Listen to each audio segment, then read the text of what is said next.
Bienvenue à tous sur Sacré Parents. Nous sommes heureux de vous retrouver pour cette autre édition de votre programme consacré à la santé et à l'éducation des enfants. Aujourd'hui, nous parlons d'un sujet qui touche beaucoup de femmes dans le monde entier, la perte d'un bébé. Une épreuve très difficile, mais qu'il faut quand même pouvoir surmonter. De quelle manière on en parle aujourd'hui sur Sacré Parents. J'ai perdu mon bébé. Comment rebondir? C'est le thème du jour. Bienvenue à tous. Au sommaire, le casse-tête, un reportage avec une dame qui a perdu son bébé il y a une année de cela déjà. Ensuite, dans la cuisine, miam miam avec Maman Élise, ou l'art de faire de bons petits plats à petit prix. Et donc, cette rubrique durant laquelle vous avez la possibilité de poser toutes vos questions à notre spécialiste, le futur papa qui viendra pour partager avec nous des accessoires pratiques du quotidien. Enfin, les petits génies ou les exploits filmés de vos enfants à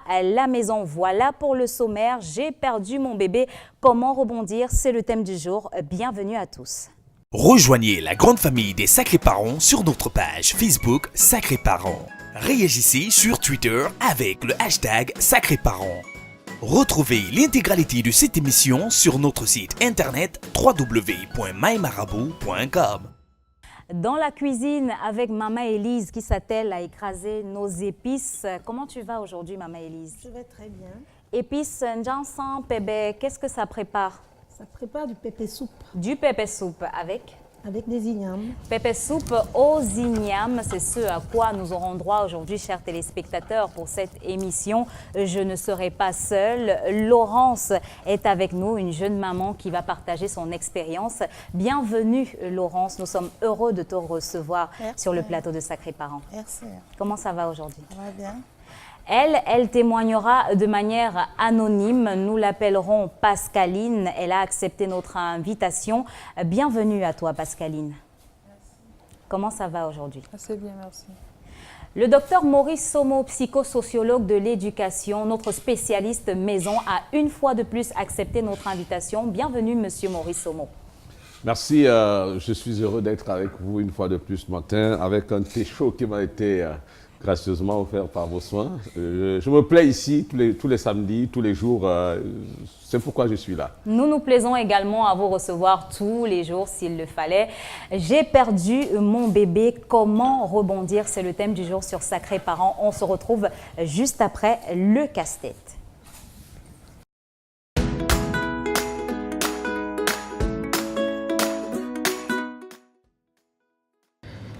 En fait, je suis tombée enceinte. Ça s'est passé l'année dernière. J'ai mené bien ma grossesse. Elle est arrivée à terme. Tout naturellement, je perds les os. Et donc, avant ça, j'avais causé avec mes proches, leur demandant où est-ce que je peux accoucher. On m'a indiqué un centre dans lequel je peux accoucher. J'ai perdu les os. Je perds les os en présence de mon mari. Il me dépêche, nous allons dans le centre en question. Les femmes auscultes, elles disent qu'il n'y a pas de dilatation du col, me font une ordonnance et me renvoient à la maison. Quand elles m'ont renvoyée à la maison, je rentre dans la soirée ce jour-là parce que j'ai perdu les os autour de, je crois que de 10 heures. Dans la soirée du même jour, j'ai fait une hyperthermie, je suis montée à 39 degrés carrément, puis c'est redescendu et dans la nuit j'ai commencé à avoir de légères contractions. Bon, je supposais que c'était des contractions, puis c'était la première fois, donc je suppose que c'était des contractions parce que ce sont des types de douleurs que je n'avais encore jamais ressenties.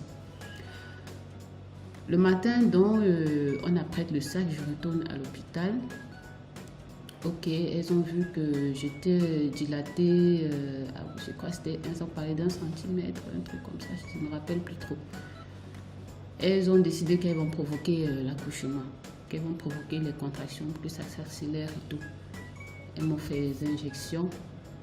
J'ai commencé à entrer en travail, il était 10 heures.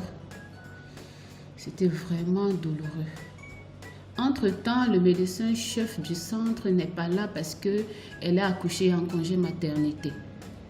Elle a laissé la consigne, elle a dit que, parce qu'elle me connaissait qui je suis, elle a dit que si elle n'a pas encore accouché, le lendemain à 8 heures, on l'a menée à la Kentini et on fera le nécessaire. Donc, ce jour-là, le travail commence, je suis en contraction, ça s'accélère et tout. Vers 18h, là, au fur et à mesure, et entre-temps, on me passe sur la table, ça n'évoluait pratiquement pas. Quand je dis pratiquement pas, c'est que ça n'évoluait pas comme il faut, quoi. Voilà. À partir de 18h, là, les douleurs étaient insupportables. Vraiment. J'ai passé pratiquement toute la nuit à pleurer. Je n'ai pas dormi, à me tortiller, à chercher les positions qu'il fallait prendre pour ne plus ressentir cette douleur atroce. Et entre-temps, quand elle me mettait sur la table pour un examen, rien du tout, c'était pas prête à sortir, quoi. Donc, ce qui fait qu'à 5 heures, qu'elle me remette sur la table, j'étais à bout de force. Parce qu'ayant pleuré toute la nuit et m'étant battue et avec toute cette douleur, j'étais à bout de force. Elle me place une perfusion. Elle essaie de prendre la BDC. Et on se rend compte que c'est pas très faible. Que c'est pas comme il faut. Que c'est quand même faible. La BDC, oui, oui. Battement du cœur du fœtus. Oui. Elle me met une perfusion. Entre-temps, maintenant, ma tension augmente. Je suis à monter à 160, 170, un truc comme ça. Entre-temps, mon mari lui a dit, elle ne va pas bien, laissez-moi, j'amène ma femme à la cantine. Elle dit que non, ça va aller, c'est rien. Et c'est là où j'entends, parce que je prêtais attention quand même à ce qui se passait autour de moi, malgré l'atroce douleur, j'entends un truc du genre, le médecin dit que si à 8 heures, elle n'a pas encore délivré, qu'on la transfère à la cantine. Mais elles ne l'ont pas fait. Elles m'ont gardé là-bas. J'ai carrément besoin d'aide pour expulser l'enfant parce que je n'avais plus la force, je n'avais même pas la force de pousser. Et maintenant, pendant le travail et pendant que je cherchais à pousser, elle continuait d'essayer de percevoir les battements qui diminuaient au fur et à mesure. Finalement, l'enfant sort épuisé, fatigué. J'ai accouché, il était 12h30. L'enfant sort épuisé, c'est là où elle pense qu'il faut qu'on l'amène à la cantine pour le réanimer. Du centre où j'ai accouché pour la cantine, ce n'est pas la porte à côté. Pendant qu'ils amènent l'enfant, je suis sur la table, on s'est retiré le placenta et tout, on m'amène en salle. Je pense qu'arrivé à la cantine, l'enfant était déjà décédé. Je pense bien. Il était déjà mort. Je ne savais même pas. J'étais toujours en salle, je me reposais dans ma salle d'hôpital. J'ai appris que mon enfant, quand j'essaye d'appeler pour savoir est-ce qu'il va bien et tout, personne ne me répond. Mais en fait, l'enfant était déjà mort, il s'était même déjà en route pour aller l'enterrer. J'étais toujours pas au courant. Moi, j'étais dans la salle et j'attendais que mon enfant revienne. J'ai appris que mon enfant est décédé, il était 15 heures.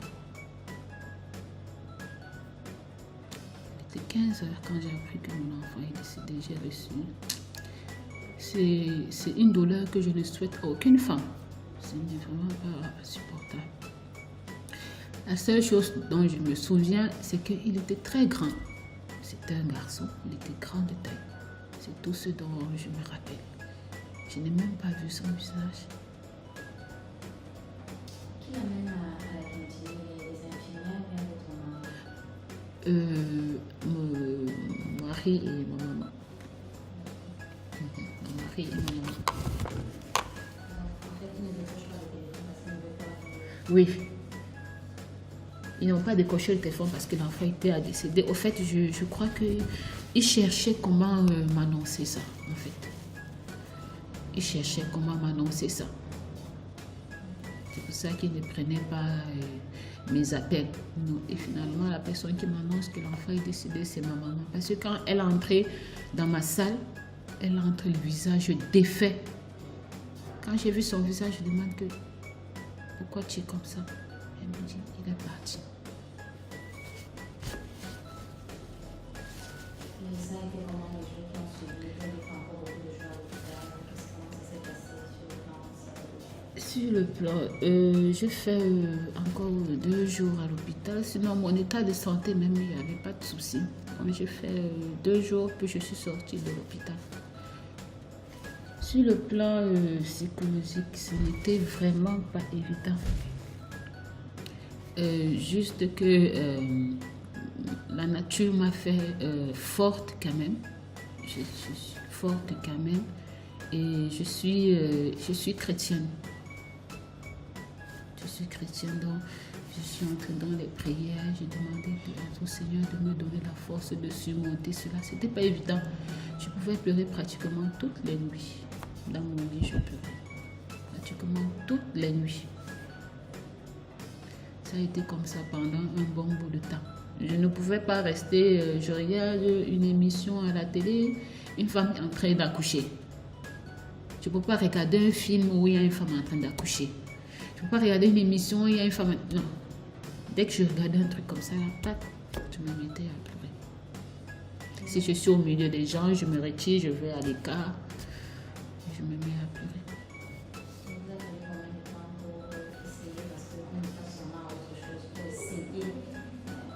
De passer à autre chose.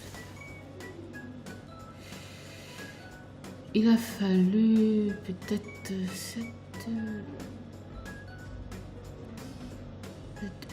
9 mois, hein, carrément. 9 mois carrément. Parce que quand j'ai dit 9 mois, il a fallu 9 mois pour que si par exemple je vois une femme en train d'accoucher ou que si je vois un bébé, que je ne me mette plus à pleurer. En fait. Et aujourd'hui, est-ce que vous avez l'intention de recommencer? Ça fait seulement 1 an. Est-ce que vous êtes prête à réessayer? Est-ce que je suis prête à réessayer? Oui. Parce que j'ai perdu dans cet enfant, c'est vrai que les infirmiers ont été négligentes et c'était dans des circonstances bizarres que je préfère taire. Mais je ne sais pas, pourquoi vraiment ça s'est passé comme ça. Je ne sais vraiment pas pourquoi ça s'est passé comme ça. J'ai dit que bon, ok. Comme la vie est faite d'épreuves, peut-être c'était une épreuve que je devais affronter, peut-être parce que le meilleur reste à venir. Et là maintenant, je suis prête pour une nouvelle grossesse. Nous sommes de retour sur ce plateau après le casse-tête, docteur Maurice Somo. Voilà un témoignage qui touche la perte d'un bébé, quand même une épreuve très, très difficile à surmonter. Oui, la douleur que l'on éprouve lorsqu'on a perdu son bébé est à la mesure de l'espoir que la venue de l'enfant suscite, à la fois dans le couple que sur le plan justement de la satisfaction individuelle et même collective. Bien. Ces espoirs sont ceux qui donnent un sens à l'existence même de l'être humain. Parfois, la femme, surtout elle vit cette perte beaucoup plus péniblement que l'homme. Car en fait, on aura dit tout ce qu'on voudra, c'est elle qui, pendant 9 mois, va porter cet enfant. Et si l'accouchement se fait dans les méthodes traditionnelles qu'on connaît, on sait la souffrance, la douleur que la femme endure pendant la période d'accouchement. Toutefois, tout cela est anesthésié par l'espoir que ça suscite. On attend, les quelques secondes qui suivent la venue du bébé sont telles qu'on oublie carrément tout ce qui s'est passé avant. Et voilà. Mais lorsque, plus tard, on vous apprend que cet enfant ne vivra plus, on a l'impression de tout recommencer au point zéro. C'est-à-dire que le taux de souffrance, de douleur, de peine qu'on a ressenti est comme multiplié par N. Et donc, du coup, on constate que certaines personnes vont jusqu'au passage à l'acte, c'est-à-dire qu'il y a des femmes qui menacent même parfois de se suicider, tout simplement parce qu'elles sont totalement perdues. Donc, la souffrance, la douleur et la peine qu'ont suscité l'accouchement, tout cela a été anesthésié par l'espoir de porter son petit bijou. Et lorsque ce bijou ne va pas exister, on rechute plus péniblement et plus péniblement encore. Donc, ça se comprend. Laurence, tu es mère de 3 enfants et tu as perdu ton quatrième enfant, bébé. Ouais. Comment ça s'est passé? Bon, c'était un dimanche, le dimanche 26 février, je fais une éclampsie. On m'amène de toute urgence à l'hôpital et on programme une césarienne. On porte un bébé, une fille de 2,1 kg à 32 semaines. L'hôpital où j'ai accouché, il n'y avait pas de... Les couvreuses étaient pleines. Le papa du bébé et la famille, ils sont de m'aider. Ils m'ont dit qu'ils sont allés dans 7 hôpitaux pour chercher une couvreuse pour le bébé. Ils ont fait le tour de 7 hôpitaux, oui, pour chercher une couvreuse pour le bébé. Ils n'ont pas trouvé. Au chemin, quand ils rentraient, on appelle l'hôpital où j'ai accouché, appelle. Ils disent qu'ils ont un appareil pour chauffer le bébé. Que le bébé on pouvait chauffer le bébé. Le jour se lève, on regarde si une couvreuse pouvait se libérer pour le bébé. À l'entrée de l'hôpital, l'enfant décède. Avec la césarienne, je n'étais pas au courant. Avec la césarienne, j'étais couchée là. On m'a donné l'espoir que le bébé vivait. L'enfant était dans la couveuse. Très bien. Donc, tu perds ton bébé quelques heures seulement après sa venue au monde. Pascaline, qui est également avec nous aujourd'hui, qui témoignera sous anonymat. Je vais te poser la même question qu'à Laurence. Comment est-ce que tu perds ton bébé? Je perds mon bébé dans les mêmes conditions, pratiquement les mêmes conditions que l'autre invité. Ça fait exactement 2 ans, c'était un 20 septembre, il y a 2015. Et par une césarienne, que j'ai fait une prééclampsie sévère. Ça, c'est ce que mon gynécologue m'a dit après, qui s'est bien passé. 15 minutes maximum. On a eu le bébé et puis, grâce à Dieu, je me suis levée, mais j'avais des problèmes de tension trop élevés. J'ai fait beaucoup de jours encore à l'hôpital et l'enfant, après l'opération, on l'a récupéré pour l'amener dans un hôpital public de la place pour la salle de néo. Voilà. La salle de néo. Voilà. Malheureusement, c'était un dimanche. Ma césarienne s'est passée un dimanche. J'ai eu la chance d'avoir un gynécologue disponible pour moi le dimanche, mais mon bébé, lui, n'a pas eu la chance d'avoir un pédiatre le dimanche. Et hôpital public, le lundi matin également, le médecin n'était pas là. Toute la journée, jusqu'à ce que son papa intervienne le lundi soir et appelle personnellement le médecin qui arrive à l'hôpital le mardi seulement. Voilà, bon, la prise en charge a été très lente. Et vu que j'avais des problèmes de tension, pendant au moins 2 semaines avant l'accouchement, tous les médicaments qu'on avait administrés pour moi, pour sauver la maman, lui, il n'a pas beaucoup supporté. Je ne sais pas si on avait intervenu un peu plus tôt, si ça serait passé bien, mais 2-3 jours après, c'est ce qu'on m'a dit, hein, parce que moi je ne l'ai pas vu, je ne l'ai plus revu, je l'ai vu une seule fois en salle d'opération. 2-3 jours après, il est parti. Bon, je ne l'ai plus revu, on m'a juste dit qu'il était parti. D'accord. Laurence, dans ton cas, ton bébé décède dans la nuit de samedi à dimanche, mais tu l'apprends seulement 3 jours plus tard. Je l'apprends le mercredi. Je l'apprends le mercredi par une infirmière. Puisque la famille a vu mon état, l'opération, la tension, comme l'a dit Pascaline, on ne pouvait pas encore me l'annoncer. Je l'apprends le mercredi puisque on avait préparé la famille, venu m'annoncer, tout. Le mercredi, je me lève, je n'ai pas encore pris mon petit déjeuner. Il y a une infirmière qui vient, l'infirmière qui avait pris le bébé en salle d'opération. Elle vient, elle me pose des questions.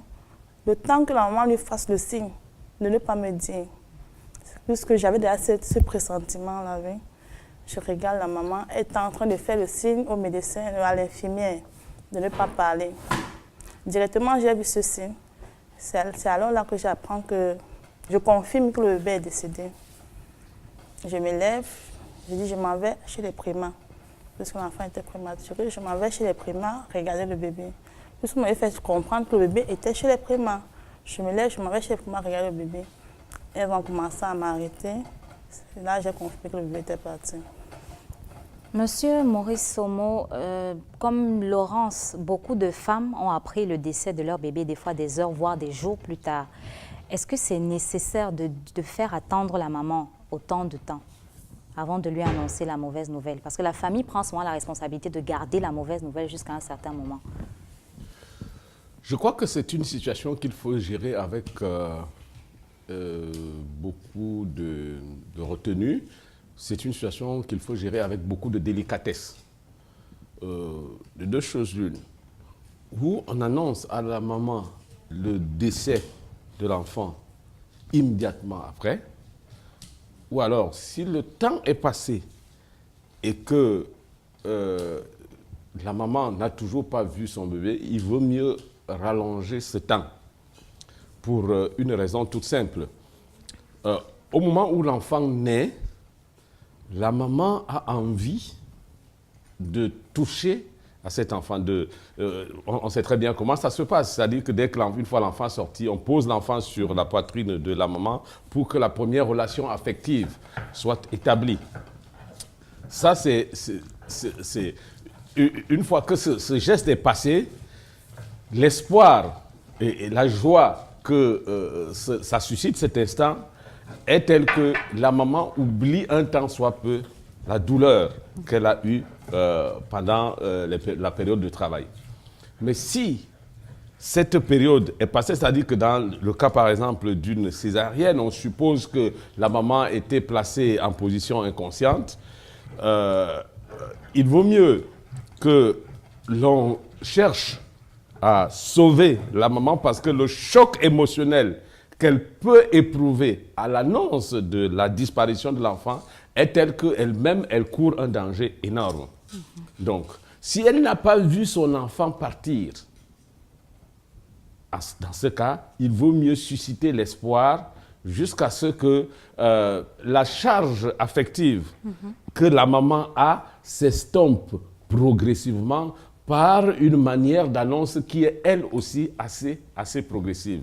Ça commence par le fait qu'une fois que l'enfant est né, la maman ne porte pas l'enfant, la maman ne voit pas l'enfant. Donc cette période qui passe peut détruire progressivement, n'est-ce pas, la relation affective. Et si bien qu'au moment où on annonce certaines prémices, on fait qu'elle soit d'une façon ou d'une autre au plan émotionnel suffisamment préparée.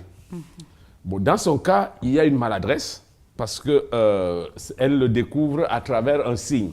Mais si elle ne l'avait pas découvert à travers un signe, c'est sûr qu'il y aurait eu un discours approprié qui l'aurait bien préparé à accepter cela.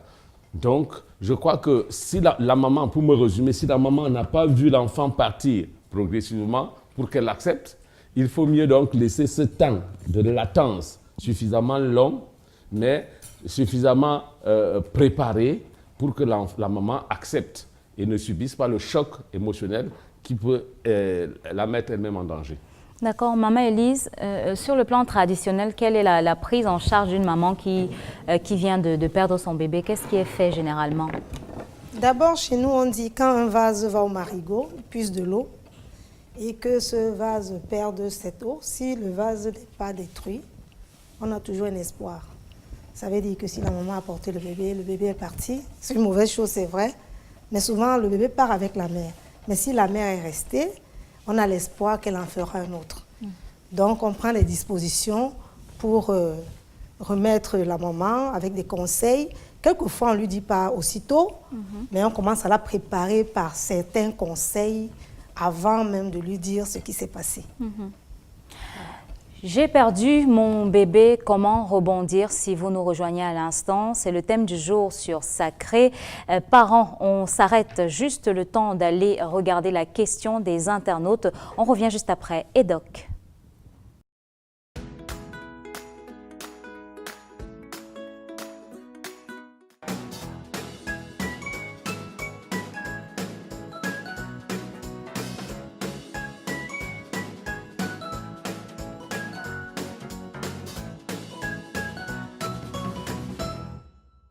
Et donc, ma fille a 4 mois, elle n'est pas malade, mais pleure tout le temps. Je la laisse faire car fatiguée. Ai-je tort?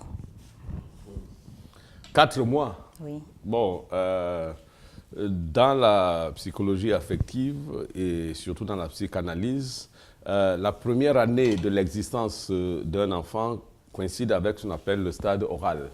Le stade oral est caractérisé spécialement par une relation entre la mère et l'enfant à travers le sein maternel. Donc l'enfant s'identifie totalement à travers le sein de sa mère. Donc toute l'activité, toute la vie de l'enfant se résume au sein ou au téton maternel. Donc c'est toute son existence qui est focalisée là-dessus. Et la seule chose qui peut faire que l'enfant se mette à pleurer n'est liée qu'à la carence, à l'absence de ce sein ou à un dysfonctionnement du sein maternel.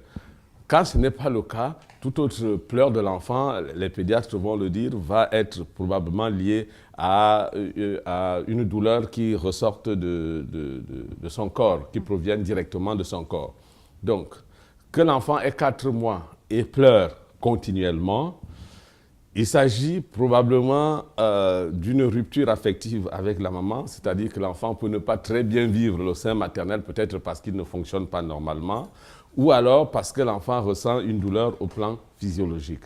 Bon, maintenant les enfants sont particuliers les uns des autres, ils sont différents. Les pleurs pour l'enfant sont le signe d'une expression. Il y en a qui pleurent pour signifier qu'ils ne sont pas contents. Il y en a qui pleurent pour rire, en quelque sorte. C'est-à-dire qu'il y a des enfants qui pleurent pour le plaisir de pleurer, comme on dit, c'est-à-dire qu'ils trouvent par les pleurs un moyen, un canal d'expression. Donc, il ne faut pas, une fois qu'on s'est rendu compte que physiologiquement l'enfant n'a aucun problème, une fois qu'on s'est rassuré que le sein maternel il fonctionne normalement et qu'il est de bonne qualité, il vaut mieux, avec ce parent, le mettre dans des conditions, un environnement qui lui convient parfaitement et puis le laisser de temps en temps pleurer. C'est parfois aussi une façon de parler. Très bien. Monsieur Maurice Somo, pour revenir à notre sujet, Patricia, comment s'est passée la période après la perte de ton bébé? Comment tu as vécu cette perte? C'était très difficile parce que ça fait 2 ans et pendant 2 ans, je n'ai pas pu oublier ou tourner la page, tout simplement parce que je crois ma famille n'a pas pris le temps de me raconter, de m'expliquer réellement ce qui s'est passé. J'ai eu des brides de conversation aux voisins, aux amis. Et voilà, c'est une grossesse que j'ai passé toute cette grossesse malade. J'étais constamment couchée. À 3 mois de grossesse, on me disait 10 jours couchés, 3 jours couchés, 3 semaines couchées. Et à la fin, j'ai passé toute la grossesse couchée. Voilà. Bon, je parlais avec mon bébé. Je lui avais donné un prénom depuis. Ma fille, parce que j'ai une fille qui a 10 ans, elle savait qu'elle a un frère ou une sœur qui est en route, qui arrive. On a noué beaucoup de relations. Bon, malheureusement, le jour de mon opération, par exemple, le matin, le médecin nous annonce que le bébé il est décédé. Avec beaucoup d'énergie et beaucoup de confiance, je me suis rendu compte 3 heures de temps après que mon bébé y vivait.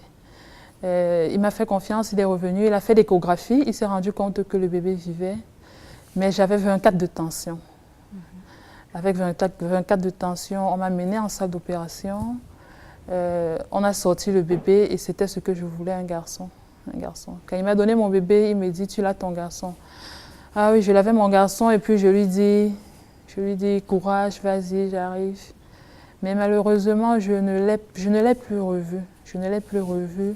Et je n'ai pas pu tourner la page. J'ai même pas pu. Chaque fois que je pensais, il est temps de concevoir, non seulement le médecin me dit non parce que je suis hypertendue et il fallait suivre un long traitement sur 2 ans, mais je n'étais pas prête, je me sentais même pas prête psychologiquement. J'ai toujours l'impression, et si après, et s'il part, et s'il faut faire 9 mois après et il s'en va. Voilà, bon, c'était compliqué. Mais depuis un certain temps, depuis 2-3 semaines, je ne sais pas, on a eu un sujet sur les réseaux sociaux Et j'ai eu beaucoup de inbox. Ça fait que j'ai beaucoup raconté, j'ai beaucoup discuté. Et j'ai discuté avec son papa. Je me suis rendu compte qu'il y a des choses que je ne savais pas. J'ai appris. Et à force de parler avec les gens, je me rends compte qu'aujourd'hui, je peux parler facilement. Je peux expliquer facilement ce qui s'est passé. J'espère que c'est la voie, c'est un retour, il est temps de penser à un autre bébé. Bon, pour les autres mamans, je crois il faut en parler. Il faut en parler, il ne faut pas garder. Contrairement à ce que les parents disent, je crois qu'il faut en parler. Il faut en parler. Monsieur Somo, quel est le rôle de la famille? On n'a pas pris le temps de lui expliquer tout ce qui s'est passé. Personne ne s'est inquiété. Personne ne s'est inquiété pour ça. Bienvenue, futur papa. Bienvenue, Tina. Quel est justement le rôle de la famille dans une période comme celle-là? Donc, le rôle, c'est d'abord un rôle de soutien. Parce que le premier sentiment que la maman qui a perdu l'enfant éprouve, c'est l'incompréhension. Elle est animée par l'incompréhension. Elle se pose un certain nombre de questions. Pourquoi ça m'arrive à moi? Pourquoi est-ce que je pourrais à nouveau concevoir? Est-ce que je pourrais à nouveau, comme dans son cas, est-ce que je pourrais à nouveau faire un bébé qui sera un garçon? Parce qu'on n'a jamais choisi le sexe de l'enfant qui va venir. Donc, la famille en ce moment devient fondamentale parce qu'elle doit soutenir la victime, elle doit essayer d'expliquer. Hein, c'est très important parce que pour qu'elle sorte de là, il faut qu'on lui explique ce qui s'est passé. Parce que l'événement l'événement qu'elle a vécu a causé en elle non seulement un traumatisme à un certain niveau, mais a causé en elle, a eu en elle un effet de refoulement. C'est-à-dire qu'il y en a qui peuvent développer des attitudes de rejet de la société parce qu'à tout moment, elle cherche à projeter sur quelqu'un la responsabilité de ce qui lui est arrivé. Est-ce que ce n'est pas le médecin? Vous avez vu quand elle a raconté son histoire tout à l'heure, à un moment donné, elle a fait un pic, elle a fait un crochet sur un aspect. Le médecin qui n'était pas là, le pédiatre qui n'est pas venu à temps, oui. C'est un peu ce type de projection qui anime la maman. Est-ce que ce n'est pas un médecin qui est responsable? Est-ce que ce n'est pas le papa qui n'a pas bien fait l'enfant pour que on en arrive là? Est-ce que c'est la grand-mère, les mamans? Certaines développent même des thématiques persécutives, c'est-à-dire que voient à travers la famille au village quelqu'un qui se serait rendu coupable de cette situation. Elles cherchent une explication. Alors, il faut tout rabattre vers la dimension rationnelle de la chose pour lui faire comprendre que c'est quelque chose qui peut arriver, mais qu'il y a surtout de l'espoir au bout de tout et qu'elle pourrait à nouveau concevoir et que cette fois-ci, c'est sûr, ça se passera bien. Très bien. Laurence, Pascaline, vos histoires sont un tout petit peu semblables parce que toi aussi, en étant enceinte, tu avais déjà donné un prénom à ton enfant. Tes 3 premiers enfants attendaient cet enfant. Ça a été encore une autre étape à surmonter parce que rentrer à la maison, il fallait leur expliquer où était leur petit frère. Justement. Leur petite sœur. La petite sœur, oui. J'avais déjà donné un prénom à mon bébé. À 17 semaines de grossesse, l'enfant menaçait de sortir. Le médecin m'a conseillé de faire un cerclage. Après le cerclage, j'étais toujours couchée comme Pascaline. Je jouais à les enfants à la maison. Il savait que les petites sœurs arrivaient, puisque je lui avais déjà donné un nom. Je lui parlais aussi, comme Pascaline le faisait avec son bébé. Quand je rentre à la maison, c'est ma deuxième qui me demande, mais maman, où est bébé tel? Je n'ai pas contourné. Je lui ai dit, bébé tel n'a pas voulu que je sois sa maman. Elle est partie.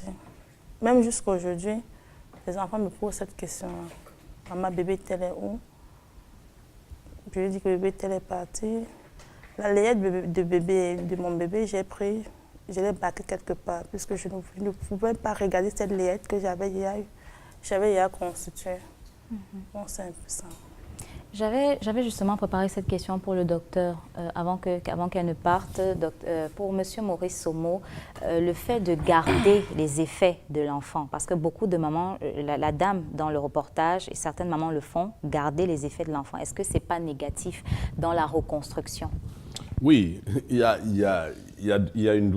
une alternative, c'est-à-dire que soit on garde les effets, on les regarde, Et cela a une dimension cathartique, c'est-à-dire que cela libère l'esprit, ou alors on s'en débarrasse complètement et on continue de développer l'idée que jamais cet événement n'a eu lieu. Je crois que la meilleure attitude ici, c'est d'essayer, dans un premier temps, de faire vivre cet espoir, de faire vivre cette âme, de garder cette layette et d'y faire parfois un tour. Et puis un jour, de décider de mettre ensemble toutes les composantes qui auront ressenti la joie pour faire ce qu'on pourrait appeler le deuil de cet enfant. Le deuil, en fait, c'est pourquoi, vous savez, quand vous avez perdu un être cher, tant que vous n'avez pas fait le deuil de cet être cher, vous ne réussissez pas à l'oublier. C'est pareil pour un enfant qui est venu. L'enfant qui est venu, vous le faites vivre à travers la layette que vous avez préparée, que vous regardez tous les jours. Puis un jour, comme dans son cas, ce qu'elle a fait de façon urgente, c'est de ressortir cette layette, de se mettre avec son mari et les enfants, et puis de parler de cet événement. D'en parler, et puis de décider ensemble qu'à partir d'aujourd'hui, c'est terminé. Les enfants vont être les premiers à accepter que leur frère ou leur sœur ne va plus jamais venir. Et c'est eux, ces enfants, qui vont donner le courage et la force nécessaires aux parents pour admettre la chose et finalement passer à autre chose. Ok. Futur papa. Après, on t'a exposé, il n'y a pratiquement plus rien à dire parce que dans toutes nos recherches, on sait déjà, je tire encore un coup de chapeau au docteur Somo qui est tous les samedis avec nous, parce que justement dans les petites stratégies, parce que en préparant cette émission, bien sûr, en tant que futur papa, j'ai fait quand même, je suis allé consulter quelques médecins. Il y en a certains qui m'ont donné beaucoup d'explications assez avec des grosses, comment dire ça, des grosses symboliques, c'est-à-dire par exemple, on m'a dit, il faut par exemple éviter de banaliser ce deuil-là. C'est-à-dire se dire que bon, c'est arrivé et puis bon, vraiment, effectivement, c'est ce que disait le docteur tout à l'heure, c'est-à-dire faire vraiment le deuil de cet enfant qui s'en va. Et deuxième élément vraiment à éviter, c'est de faire une projection. C'est-à-dire, par exemple, si on avait déjà choisi un prénom pour son enfant, éviter vraiment de donner le même prénom, par exemple, à celui qui viendra, parce que chaque enfant a son histoire et celui qui est parti, vraiment, il faudra faire totalement le deuil. Chaque enfant a son histoire. Maintenant, on est dans la phase de la reconstruction. Laurence, tu dis être prête. Ça fait combien d'années déjà que ton bébé est parti? 2 ans. Donc, tu dis être prête à refaire un autre enfant. J'espère, je crois. Tu es prête ou tu n'es pas prête? Je crois que je suis prête. Il est temps de faire un bébé sacré parent. Il est temps de faire un bébé sacré parent.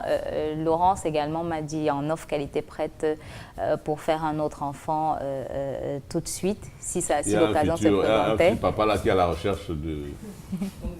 C'est ça Il y a 2 candidates là. Non, mais après, il faut aussi évaluer quand même le rapport générationnel aussi.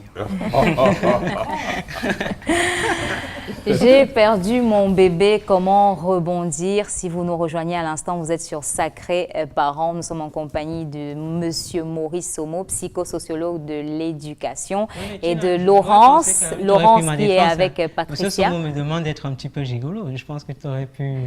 Tu insistes, hein? L'amour n'a pas d'âge. Donc, on va s'arrêter pour les petits génies. On se retrouve juste après.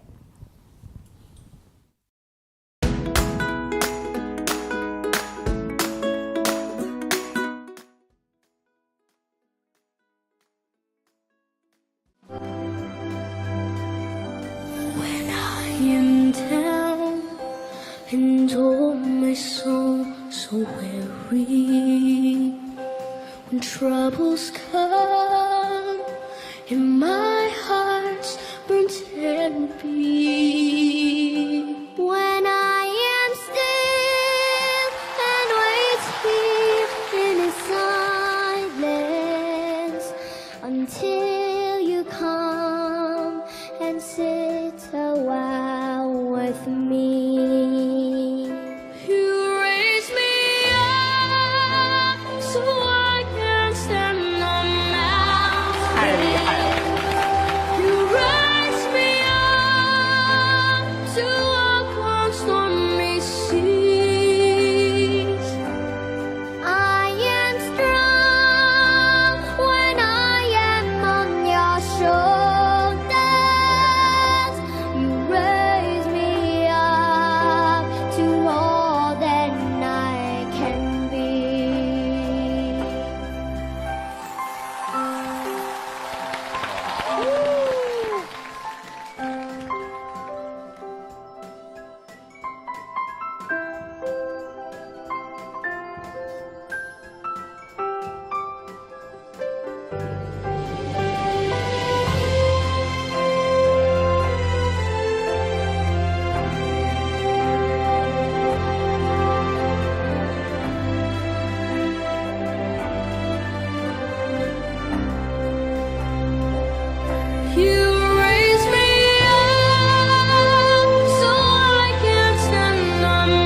C'était donc les petits génies, Monsieur Maurice Somo, talent inné. Hein, à cet âge-là, on est forcément né avec. Monsieur Somo ferait forcément mieux. À tous les coups. Je préfère ne pas y Tu as répondre. fait fuir les mots de Monsieur Maurice Somo. J'ai plus de mots. À défaut de moi, il faut chanter. Tu as fait fuir ces mots. Non, ça, c'est effectivement, on n'a pas d'autre mot que de dire c'est des génies. Je disais tout à l'heure que parmi beaucoup de Chinois, si on en trouve un comme ça qui peut chanter, j'espère que d'ici 30, 40, 50 ans au Cameroun, on en trouvera un. Lorsqu'on sera aussi nombreux que Peut-être parmi le fils du fils du fils du fils du futur papa. Tout est possible. On va bientôt mettre un terme à cette émission. Peut-être avant, vous demander comment effectivement rebondir, comment passer à autre chose. Comme et ça passer du je crois que je suis prête. On peut rebondir au comme je ça, suis Tina. prête. Comme une tisse. Comme ça, comme une tisse, c'est ça. Je crois qu'il y a une préparation morale, il y a j'allais dire psychologique, il y a une préparation physiologique, il y a une préparation multiforme pour une maman, pour qu'elle puisse rebondir, mais également il y a une préparation collective, celle de la société, qui doit s'engager à accompagner ces personnes dans ce genre de choses. Je crois que une fois qu'on est parti du deuil, tel qu'on disait tout à l'heure, on peut disons facilement passer à la prochaine étape. Le deuil est le moment, une fois qu'il est passé, est le moment au cours duquel on dit on a fini avec le passé, on se projette vers l'avenir.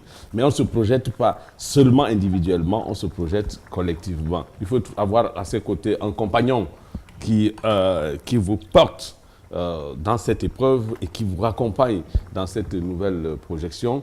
Il faut parfois des spécialistes qui vont dissiper le spectre permanent qui vous entoure et qui vous fait penser que cet événement pourrait se produire. Il faut que la société, à travers des émissions comme ça, à travers des réseaux sociaux, comme elle a dit, soit des instants de partage d'expérience qui démontrent que certains ont vécu la même épreuve et sont venus. Et là, c'est ce que le futur papa a dit tout à l'heure est extrêmement important. Ne pas se dire, par exemple, dans le cas du nom, du prénom, hein, éviter de dire comme il s'appelait Brian, alors je voulais qu'il s'appelle Brian, celui qui viendra s'appellera Brian. Brian, c'est fini, c'est oublié. Donc, en fait, c'est comme ça qu'il faut rebondir, par une préparation, par un environnement et surtout par l'accompagnement d'un partenaire approprié. C'est fondamental, un partenaire approprié. Pas un type comme le futur bébé, Puisqu'on parle de partenaires, il y a beaucoup d'hommes aujourd'hui qui ont des difficultés à parler de la perte d'un bébé. On rencontre généralement des dames, on a rencontré même pour faire cette émission des femmes qui nous ont dit je veux bien en parler, mais mon conjoint ne serait pas ravi que je parle de ce sujet. Il ne veut pas réveiller des blessures du passé. Est-ce que c'est bien pensé? Alors, les blessures, tant qu'elles restent internes, elles font mal. Elles sont même capables de vous tuer. Mais il faut, par ce qu'on appelle la catharsis, ressortir ces blessures et les mettre à la vue de la société afin que la société vous accompagne dans le processus de guérison. Bon alors, le papa qui ne veut pas ou qui vit mal cette chose, c'est tout simplement parce qu'il se culpabilise d'une façon ou d'une autre. Parce que les hommes, en fait, au-delà de ce qu'ils ne sont pas, ils ne sont pas ceux qui vivent la situation sur le plan physiologique, sur le plan du corps, savent qu'ils ont leurs responsabilités. Lorsque vous avez votre femme qui doit accoucher, vous devez l'accompagner parce que c'est vous qui allez choisir une clinique appropriée ou un hôpital approprié où elle doit accoucher. Généralement, l'homme se dit peut-être qu'il n'a pas pris toutes les dispositions utiles et nécessaires pour accompagner au mieux son épouse ou sa partenaire. Peut-être que s'il avait pris ces dispositions, ce malheur ne serait jamais venu. Voilà, on comprend donc pourquoi certains évitent d'en parler. Donc, il faut en parler. Il faut en parler et c'est la meilleure forme de thérapie possible, c'est d'en parler, toujours en parler. C'est bien pour la femme, mais c'est également bien pour l'homme. C'est à travers cette parole que le fond de l'être se libère et donc se reconstitue. Mais donc, j'avais une inquiétude, une réserve. En parler, mais avec qui? Un spécialiste ou alors son proche? Est-ce qu'il y a une personne typique à qui il faudrait s'adresser? Pas du tout. Je crois qu'il faut... vous n'allez quand même pas vous mettre dans la rue tous les jours pour dire à tout le monde que vous rencontrez que là où je suis, j'ai perdu mon bébé. Non, mais chaque fois que l'occasion se présente, discutez-en avec eux. Il y en a qui vont tourner ça en sujet de raillerie, vont se moquer de vous. Ça fait partie de la thérapie. Il y en a qui vont être compatissants. Ça fait partie de la thérapie. C'est dans ces opinions diverses sur la question que vous allez mieux comprendre le problème et que vous allez le relativiser et finalement le banaliser. C'est comme ça que la thérapie s'amorce. Pépé soupe et igname, quelle transition, Monsieur Maurice Somo. Je me trouve dans la cuisine où c'est déjà prêt. Maman Élise, qu'est-ce qu'il y a dans notre pépé soupe? Nous avons dans notre pépé soupe comme condiment de base le njinsan, le pébé. Ça, c'est les condiments de chez nous et je vais les appeler par leur nom en autre langue. Les c'est... Le c'est quoi? C'est ce que vous appelez quatre côtés. Et c'est... C'est tout, le pébé, le njinsan. Le njinsan, j'ai mis juste un peu de tomate pour colorer parce que ça se mange avec de l'igname qui est déjà blanche. C'est très bon. Et un peu de clou de girofle. Très facile à faire à la maison. Hein, le clou de girofle. Le clou de girofle. C'est un clou, Maman Élise. Oui, non, ce n'est pas un clou. Igname et pépé soupe, c'est déjà prêt. On va juste faire un petit service. En attendant, je vais commencer par toi, Laurence, un mot de fin, puisque bientôt on va se dire au revoir. Un message, quelque chose qui te tient à cœur, quelque chose que tu auras envie de dire à quelqu'un ou à toute la société. Déjà, je dis merci à ma grande sœur, puisqu'elle m'a soutenue durant cette période-là. Je dis merci à toute ma famille, aux amis qui m'ont soutenue. Je dis un merci particulier à mon époux, parce que lui, il a aussi fait beaucoup pour moi, pour me surmonter durant la période. C'est pas facile de perdre un bébé, bon, mais on fait avec. Comme l'a dit maman tout à l'heure, l'eau s'est versée, mais la calebasse est restée. Donc on va juste refaire un bébé dès que ce sera possible. Pascaline, un mot de fin. Je dis merci à mon gynécologue et à toute son équipe. Je dis merci à ma maman qui a été très très forte pendant toute cette période. Et je sais que j'ai beaucoup de bébés qui m'aiment. Même si un autre ne vient pas, c'est pas grave, il y a beaucoup de bébés. Et si c'est possible, je sais que Dieu m'en donnera d'autres. Merci, Monsieur Maurice Somo, une fois de plus, d'avoir accepté notre invitation. Merci. Je vais tout simplement dire que c'est au sortir d'une épreuve comme celle-là qu'on rebondit plus fortement.